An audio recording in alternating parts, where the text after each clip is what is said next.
अब ऐसा व्यक्ति जिसका आज्ञा चक्र पूरी तरह जाग गया हो, जैसे ही किसी चीज का संकल्प करता है वह घटित हो जाता है। वो मन के विचारों से कह दे रुको, तो सोच की धार बंद हो जाती है।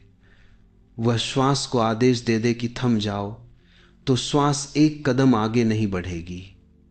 विशुद्धि चक्र के बाद जो चक्र आता है, जो दोनों भौहों के बीच स्थित है, उसे आज्ञा चक्र कहते हैं।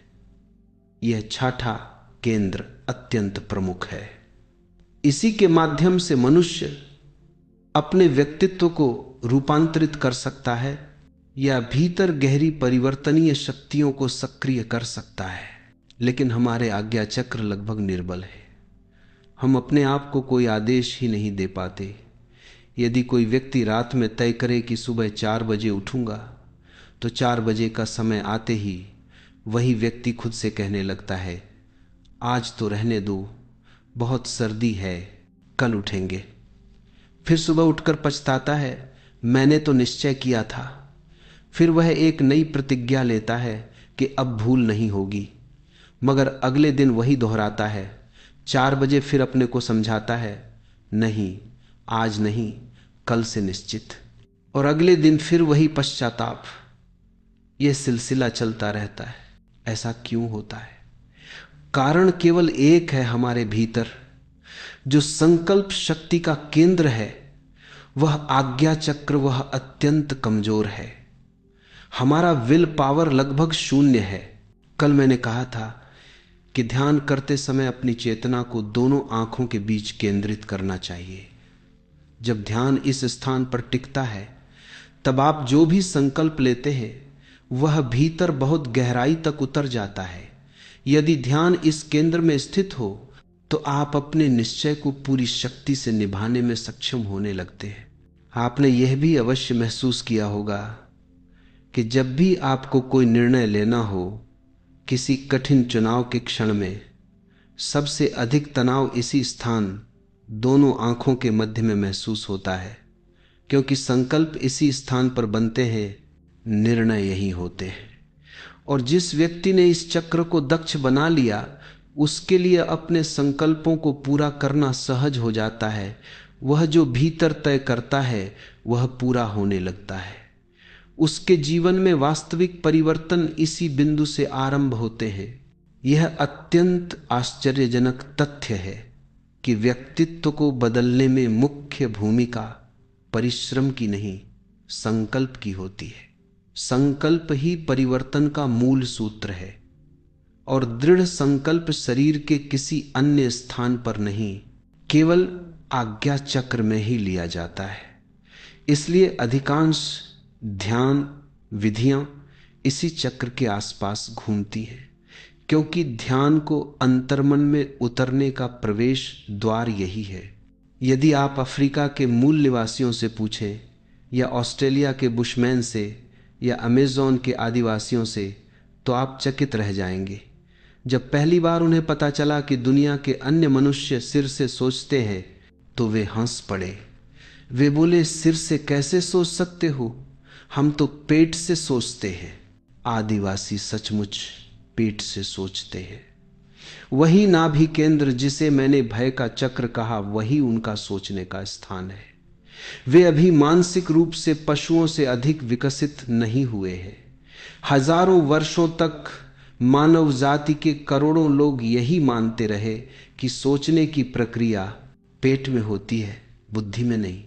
हमारी सभ्यता में भी सिर से सोचने वाले लोग बहुत कम हैं।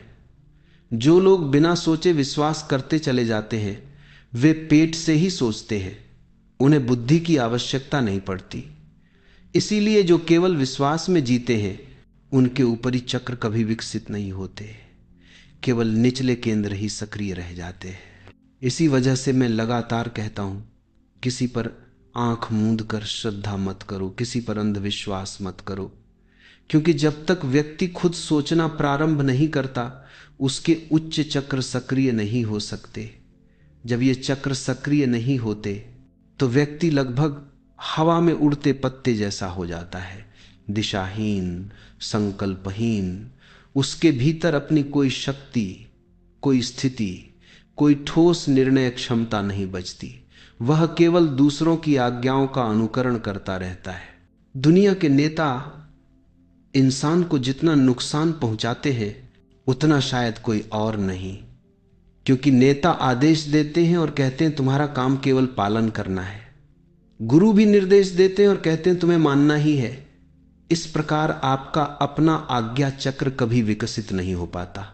दुनिया में मनुष्य जाति जितनी असहाय, दब्बू और शक्तिहीन दिखाई देती है, उसका मूल कारण यह है कि हम लगातार लोगों पर आदेश थोपते हैं और उनकी अपनी आज्ञा देने की क्षमता को विकसित ही नहीं होने देते। बहुत छोटे बच्चे से ही हम कहना शुरू कर देते हैं यह करो, यह मत करो, लेकिन यह नहीं सोचते कि उसकी अपनी निर्णय शक्ति, अपनी सोचने की क्षमता और निर्णय लेने की योग्यता कैसे विकसित होगी। परिणाम यह होता है कि बच्चे का आज्ञा चक्र कभी खिल ही नहीं पाता, वह दबा रह जाता है। और यदि यह चक्र विकसित न हो तो मनुष्य का पूरा व्यक्तित्व ही अधूरा और अपूर्ण रह जाता है। हम बच्चों को समझाते रहते हैं ऐसे बनो, वैसे बनो, लेकिन यह भूल जाते हैं कि वे वैसे कभी बन नहीं पाएंगे। वे बन सकते हैं, लेकिन तब जब उनके उन केंद्रों पर ध्यान दिया जाए जिनसे व्यक्तित्व का निर्माण होता है। जो माता पिता और शिक्षक सच में समझदार हैं, वे जानते हैं कि बच्चे के मस्तिष्क के आज्ञा चक्र पर विशेष प्रयास किए बिना कुछ नहीं बदलेगा। आज की शिक्षा अत्यंत अधूरी और निरर्थक है, क्योंकि यह मनुष्य के मूलभूत तंत्रों को छूती ही नहीं। यदि हम बच्चों के विश्वविद्यालय की उम्र तक पहुंचने से पहले उनके आज्ञा चक्र और उनकी संकल्प शक्ति को विकसित कर दें तो दुनिया पूरी तरह बदल जाएगी। एक नई पृथ्वी जन्म ले सकती है ऐसे मनुष्यों के साथ जिनमें बल हो, साहस हो, जो जो सोचते हैं उसे पूरा कर सके, जिनमें हिम्मत हो, दृढ़ निश्चय हो और जो अपने निर्णयों पर टिक सके। लेकिन यह इसीलिए नहीं हो पाता क्योंकि वह चक्र जिससे ये सभी गुण जन्म लेते हैं वह भीतर सोया रह जाता है। यूनान में गुरजीएफ नाम का एक विलक्षण व्यक्ति था जिसकी कुछ वर्ष पहले मृत्यु हुई। वह अपने शिष्यों से एक अद्वितीय अभ्यास करवाता था जिसे वह स्टॉप एक्सरसाइज कहता था। यह बेहद साधारण लगने वाला अभ्यास था। वह सिर्फ कहता, रुक जाओ। यदि हम यहाँ बैठे हों और गुरजीएफ यह प्रयोग करा रहा हो तो जैसे ही वह कहे स्टॉप, सबको वहीं थम जाना है। यदि किसी ने बोलते समय मुंह खोला हो तो मुंह खुला का खुला ही रह जाएगा। यदि चलते समय पैर उठाया हो तो पैर उसी अवस्था में स्थिर रहेगा, चाहे गिर पड़े या मर ही जाएं। पहली नजर में यह पागलपन जैसा लगता है, परंतु जिन्होंने इस अभ्यास में भाग लिया उनके व्यक्तित्व बदल गए। वे कहते हैं कि इतनी छोटी सी क्रिया में इतनी विशाल शक्ति छिपी हुई थी, उन्हें विश्वास ही नहीं हुआ। क्यों? क्योंकि यह अभ्यास जबरदस्त आंतरिक बल मांगता है। मन लगातार धोखा देने की कोशिश करता है। कोई देख तो रहा नहीं, बहुत दर्द हो रहा है, पैर थोड़ा नीचे कर लेते, लेकिन जैसे ही आपने नियम तोड़ा, अभ्यास व्यर्थ हो गया। आपने कोई बड़ा अपराध नहीं किया, पर वह चक्र जो जागने वाला था जग नहीं पाएगा। लेकिन यदि आपने साहस रखा, जैसे खड़े थे वैसे ही खड़े रहे, आंख खुली थी तो खुली ही रही, हाथ ऊपर था तो वहीं रुका, पैर उठा था तो उठा ही रहा, कमर झुकी थी तो झुकी ही रही। दर्द होगा, बहुत तकलीफ होगी, पर आप हिलेंगे नहीं। तो उस क्षण आप स्वयं को आज्ञा दे रहे होते हैं और आपकी संकल्प शक्ति मजबूत होने लगती है। एक बार गुरजीएफ रूस के तिफलिस नामक गांव में 30 शिष्यों के साथ ठहरा। उसने उन्हें कहा था कि 30 दिन तक केवल स्टॉप एक्सरसाइज का अभ्यास करना है, कुछ और नहीं। जब भी मैं कहूँ स्टॉप, जहाँ जैसे हो वहीं जम जाना, चाहे कोई स्नान कर रहा हो, खाने में व्यस्त हो या चल रहा हो, बस मूर्ति की तरह रुक जाना। उनके तंबुओं के पास एक नहर थी सूखी। कभी कभी इसमें पानी छोड़ा जाता था। एक सुबह सब लोग घूम रहे थे। 3 शिष्य उस सूखी नहर को पार कर रहे थे। तभी गुरजीएफ ने तंबू के भीतर से चिल्लाया, स्टॉप! और सभी वहीं जम गए। वह तीनों भी। अचानक किसी ने नहर में पानी छोड़ दिया। तेज धारा बहती हुई आई। गुरजीएफ को खबर नहीं वह तंबू में था। तीनों के कमर तक पानी भर गया, फिर गले तक आ गया। जब पानी नाक तक पहुंचा, एक शिष्य सहन न कर पाया, वह कूदकर बाहर निकल गया। उसने सोचा, उन्हें क्या पता, वह तंबू में बैठे हैं, हमारी जान पर आ बनी है। वह भाग गया। उसे पता भी नहीं था कि वो क्या मौका चूक गया। ये वही क्षण था जब पूरा शरीर चिल्ला रहा था, भागो! और उस क्षण केवल संकल्प कह सकता था, नहीं, टिके रहो। यही वह झटका था जो आज्ञा चक्र को जगा सकता था, पर वह खो गया। अब 2 बचे। पानी मुंह तक भर आया। तभी दूसरा भी डर गया और छलांग लगाकर बाहर आ गया, लेकिन तीसरा वहीं खड़ा रहा। उसे भी भय दिखाई दे रहा था। वह अंधा नहीं था, वह भयानक जोखिम था। मौत बराबर खड़ी थी। पानी सिर से ऊपर बह गया, पर उसने संकल्प नहीं छोड़ा। उसने कहा, जो ठाना है वही रहेगा। गुरजीएफ पागलों की तरह दौड़ा, पानी में कूदा और उसे बाहर निकाला। वह अभ्यास जानबूझकर इसी स्थिति के लिए बनाया गया था। गुरजीएफ ने कहा, तुम्हें एक दुर्लभ अवसर मिला, तुम्हारे 2 साथी चूक गए। इस एक क्षण में मृत्यु सामने होने के बावजूद तुम्हारा संकल्प नहीं टूटा और तुम्हारा आज्ञा चक्र जग गया। अब तुम वही व्यक्ति नहीं रहे, तुम दूसरे हो गए। अब ऐसा व्यक्ति जिसका आज्ञा चक्र पूरी तरह जाग गया हो, जैसे ही किसी चीज का संकल्प करता है वह घटित हो जाता है। वो मन के विचारों से कह दे रुको, तो सोच की धार बंद हो जाती है। वह श्वास को आदेश दे दे कि थम जाओ, तो श्वास एक कदम आगे नहीं बढ़ेगी। यदि वह कह दे मैं इसी क्षण मर रहा हूं, तो आप पाएंगे कि वह सचमुच मर जाएगा। ऐसा व्यक्ति अपने लिए जो भी चाहता है वही उसके जीवन में घटने लगता है। दक्षिण भारत में एक महान संगीतज्ञ का जन्मदिन मनाया जा रहा था। लगभग 300 वर्ष पुरानी घटना है। बड़े बड़े राजा, मित्र और हजारों शिष्य भेंट लिए खड़े थे।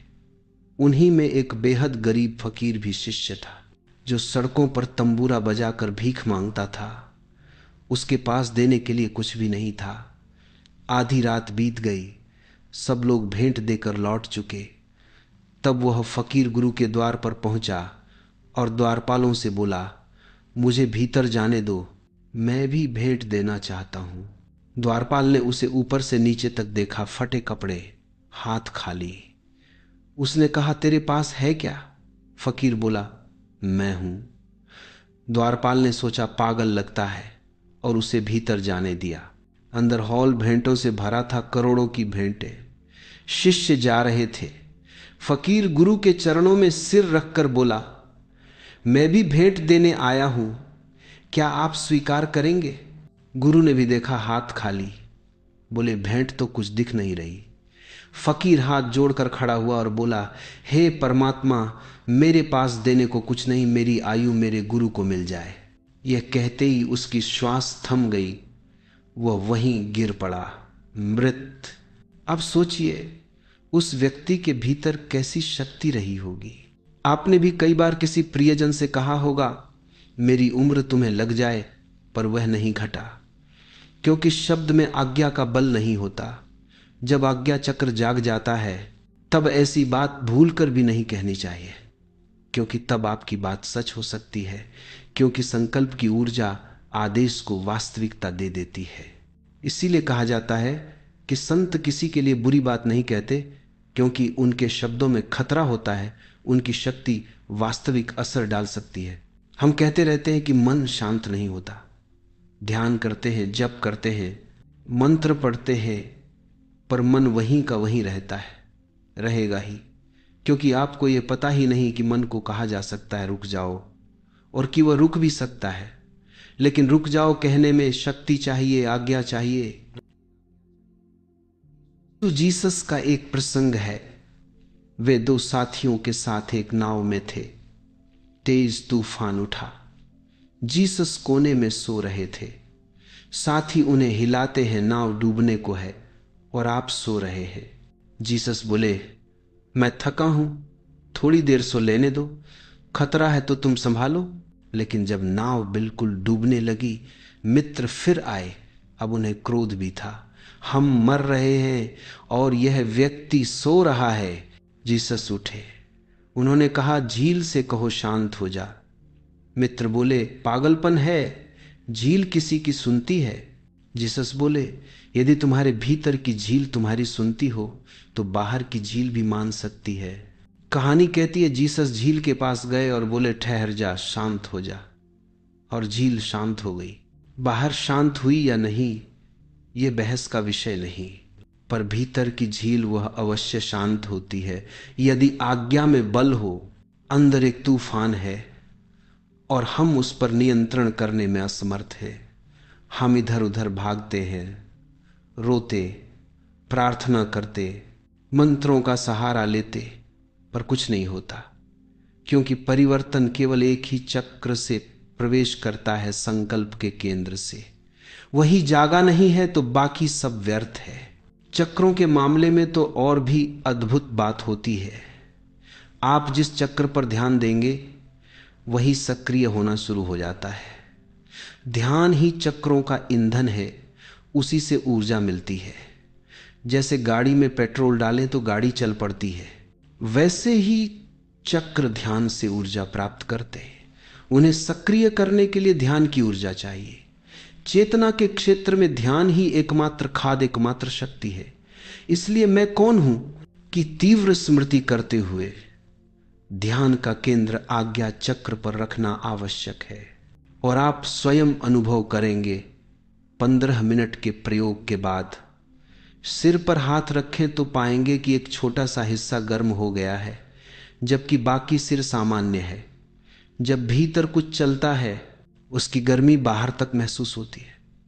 जिन लोगों को चक्रों का अनुभव है वे आपके शरीर पर हाथ रखकर बता सकते हैं कि कौन सा चक्र सक्रिय है।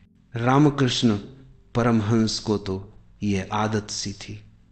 जब विवेकानंद पहली बार उनसे मिले, रामकृष्ण उन्हें साथ लगे कमरे में ले गए, दरवाजा बंद किया और बोले, कमीज उतारो। विवेकानंद घबरा गए, ये क्या बात हुई? अगर वो लड़की होते तो बड़ी परेशानी हो जाती। लेकिन रामकृष्ण ने जोर देते हुए कहा, पहले कमीज उतारो। विवेकानंद ने कमीज उतारी। रामकृष्ण ने उनकी छाती पर हाथ रखकर कहा, ठीक है, हो जाएगा। बाद में विवेकानंद उनसे पूछते रहे, क्या हो जाएगा? रामकृष्ण बोले, पहले यह देखना था कि तुम्हारा कौन सा चक्र सक्रिय है।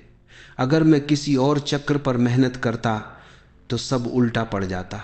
ये पूरी तरह संभव है, बल्कि सामान्य बात है, क्योंकि जैसे ही चक्र सक्रिय होते हैं शरीर के विभिन्न स्थानों की ऊर्जा और तापमान बदलने लगता है। अब मैं आपको इस बिंदु को सक्रिय करने के लिए एक छोटा सा प्रयोग बताऊंगा। आराम से बैठ जाएं, रीढ़ सीधी रखें, दोनों हाथों की उंगलियां आपस में फंसाकर गोद में रख लें, आंखें बंद करें और ध्यान दोनों भौहों के बीच आज्ञा चक्र पर टिकाएं। ओठ बंद रखें, जीभ हल्के से तालू को छूती रहे। अब भीतर पूरे मन प्राण से पूछना शुरू करें, मैं कौन हूं, मैं कौन हूं। लगातार बिना रुके पूरी ताकत से शरीर में जो भी घटे कंपन, भाव, आंसू, उसे रोके नहीं, बस प्रश्न को भीतर उतरने दें। कुछ ही देर में आप पाएंगे कि इस बिंदु पर हल्की गर्मी या कंपन महसूस होता है। यही संकेत है कि केंद्र सक्रिय होने लगा है। यह प्रयोग प्रतिदिन 10-15 मिनट करें। इतना समय इस केंद्र को सक्रिय होने के लिए पर्याप्त है।